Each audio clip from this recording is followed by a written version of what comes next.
François Guérin, vice-président de l'UMEP. Je vais vous parler du Port Center dont nous venons de fêter les 2 ans il y a quelques jours. Et cet anniversaire a été l'occasion de franchir une nouvelle étape dans le développement de cet outil qui a été la création d'une association entre les 5 membres fondateurs, l'UMEP que je représente, le GPMH, la ville, la CODA et la Chambre de commerce. La vocation du Port Center est de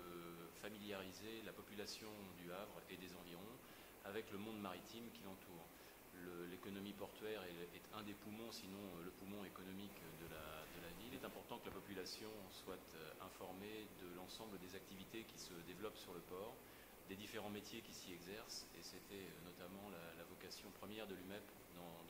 en s'engageant dans ce projet. Puisque l'UMEP fédère l'ensemble des entreprises qui travaillent dans et autour du milieu portuaire, toute la filière maritime du Havre y est représentée, et donc l'ensemble de la palette des métiers qui s'exercent sur le port et autour du port. Il est notamment dans les missions de l'UMEP depuis un certain temps, et ça a été décliné dans le cadre du Port Center, d'accueillir des groupes scolaires de manière à, le plus tôt possible, les sensibiliser sur les vocations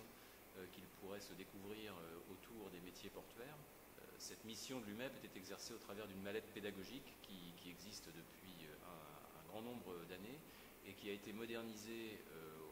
au travers du projet Port Center par la mise en place d'un serious game, c'est-à-dire finalement un outil informatique qui reprend la vocation pédagogique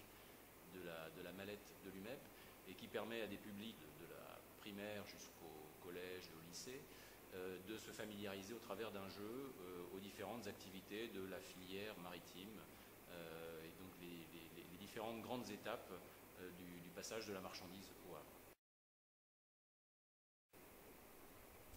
Nous avons accueilli en 2015 environ 5000 élèves de différents niveaux scolaires qui sont venus ici au Port Center pour à la fois se familiariser avec le Serious Game et ensuite effectuer une visite du port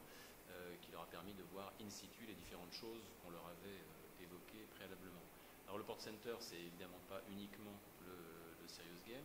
On a ce hall d'exposition dans lequel nous nous trouvons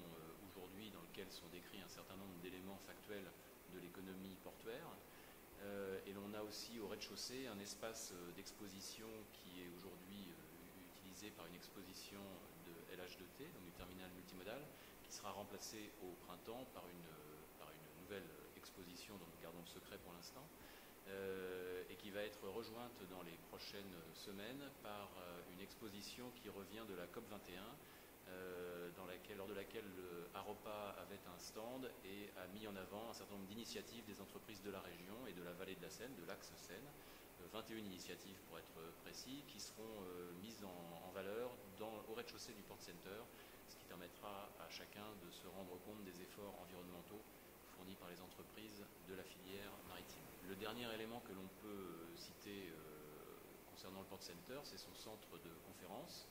et donc une salle dans laquelle se déroulent tous les mois des conférences à thème, toujours sur le thème maritime, et qui ont accueilli et attiré un public nombreux depuis l'ouverture du Port Center. Et ça fait partie des axes que nous comptons continuer à développer de manière à